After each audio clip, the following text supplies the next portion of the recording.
नमस्कार दोस्तों।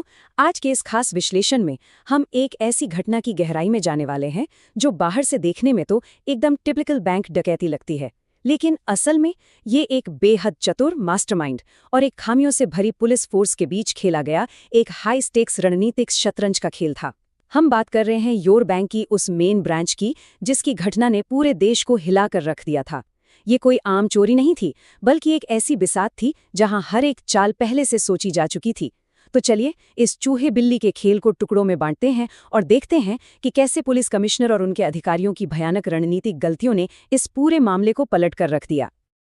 आज हम इन अहम पहलुओं पर बात करेंगे। सबसे पहले डकैती की शुरुआत, फिर मास्टरमाइंड और पुलिस के बीच चूहे बिल्ली का खेल, उसके बाद एसीपी रामचंद्रन का भ्रष्ट प्लान, पुलिस की वो भारी रणनीतिक गलतियां, मीडिया वॉर में पुलिस की हार और अंत में वो सबसे बड़ा ट्विस्ट जिसने सब कुछ बदल दिया।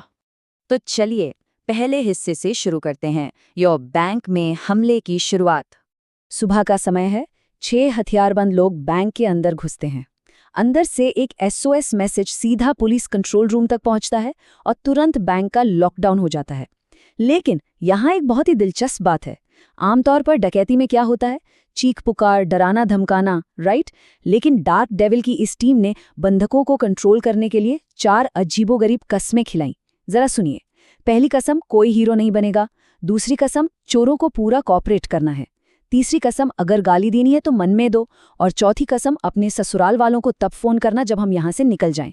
मतलब ये तरीका ही साफ बता रहा था कि ये कोई आम गुंडों का गिरोह नहीं है। इनका पूरा कंट्रोल बहुत ही सधा हुआ था। अब आते हैं इस विश्लेषण के दूसरे हिस्से पर, चूहे बिल्ली का वो खेल जिसने पुलिस की नींदें उड़ा दी। एक तरफ देखिए मास्टरमाइंड का ग्रैंड डिजाइन, वो शख्स बैंक के अंदर आराम से एक कुर्सी पर बैठा है और पुलिस की हर चाल का पहले से इंतजार कर रहा है। और बाहर खड़ी पुलिस के बीच सिर्फ रिएक्टिव केओस, यानी अफरा तफरी मची हुई है। वो बिना सोचे समझे सिर्फ रिएक्ट कर रहे हैं।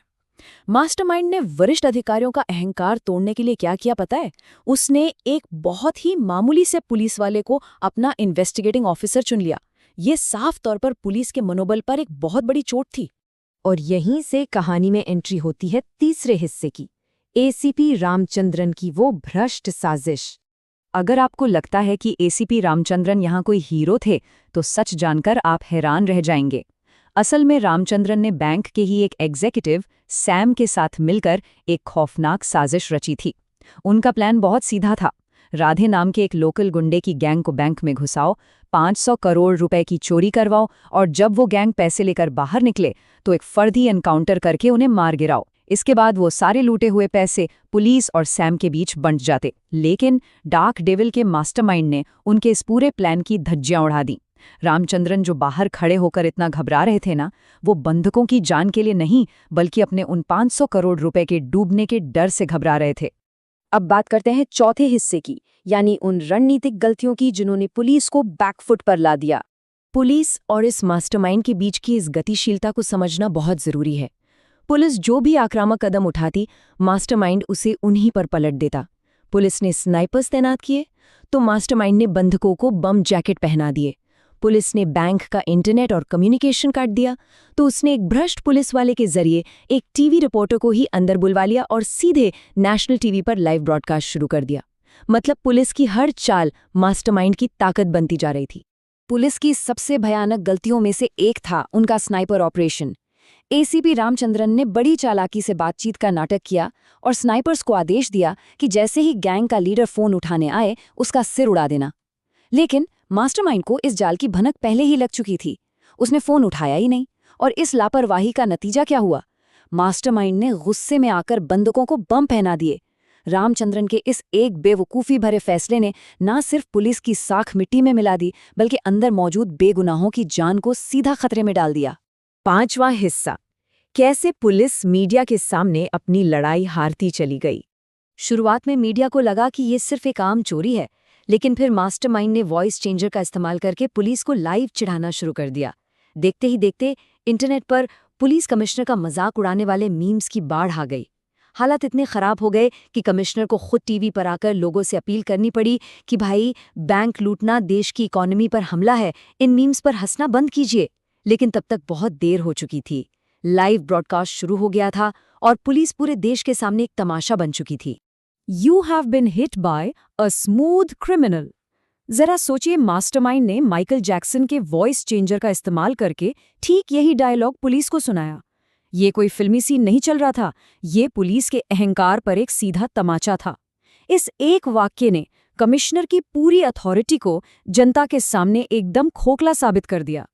लेकिन इन सब में पुलिस की सबसे बड़ी और विनाशकारी भूल क्या थी? वो था भ्रष्टाचार के कारण एक रिपोर्टर को अंदर जाने देना।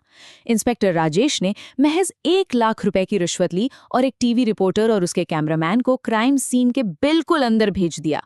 ये एक ऐसा टैक्टिकल ब्लंडर था जिसने मास्टरमाइंड को वो हथियार थमा दिया जिसकी उसे सबसे ज्यादा जरूरत थी, एक लाइव नेशनल प्लेटफॉर्म।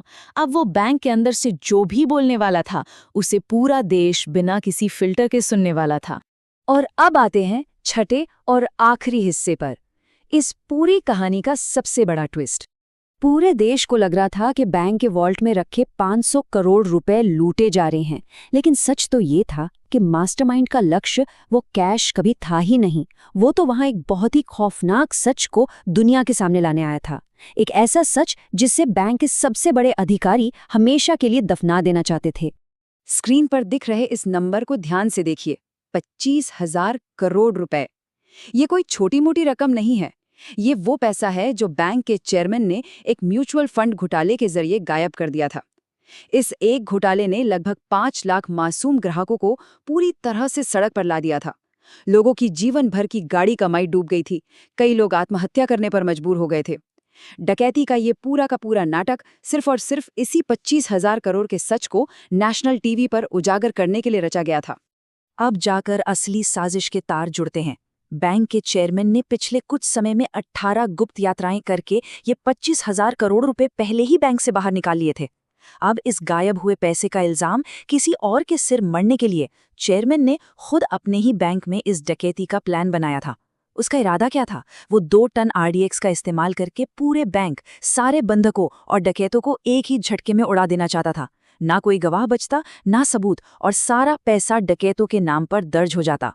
कॉर्पोरेट की दुनिया में इसे स्कैम कवर अप कहा जाता है। ये अपराध का एक बहुत ही क्रूर तरीका है। जब आप एक बड़े वित्तीय घोटाले से ध्यान भटकाने और कानून से बचने के लिए जानबूझकर एक झूठा संकट जैसे कि यह बैंक डकैती पैदा करते हैं। बैंक का चेयरमैन बिल्कुल यही चाल चल रहा था ताकि वो अपनी चोरी छुपा सके। और दोस्तों, यही इस पूरी घटना की सबसे बड़ी और कड़वी विडंबना है। जिन्हें पूरा देश चोर या आतंकवादी मान रहा था, वो असल में लाइव टीवी पर उन 5 लाख पीड़ितों के लिए लड़ रहे थे, स्कैमर्स से सच उगलवा रहे थे। वहीं दूसरी तरफ हमारी पुलिस, जो जनता की रक्षक होने का दावा करती है, वो सिर्फ अपनी पब्लिक इमेज और साख बचाने के लिए उसी भ्रष्ट चेयरमैन को सुरक्षा दे रही थी जिसने इतना बड़ा घोटाला किया था। तो इस पूरे विश्लेषण के बाद एक बेहद चुभने वाला सवाल हमारे सामने आता है। एक ऐसे सिस्टम में जहां कानून के रखवाले अपनी ताकत और छवि बनाए रखने के लिए इतने बड़े वित्तीय घोटालेबाजों को बचाते हैं, वहां असल में विलन है कौन? क्या वो इंसान जो बंदूक के दम पर सच को बाहर लाया, या वो सफेदपोश अधिकारी जिन्होंने एसी कमरों में बैठकर कागजों पर लाखों मासूम लोगों की जिंदगी तबाह कर दी? इस बारे में जरूर सोचिएगा।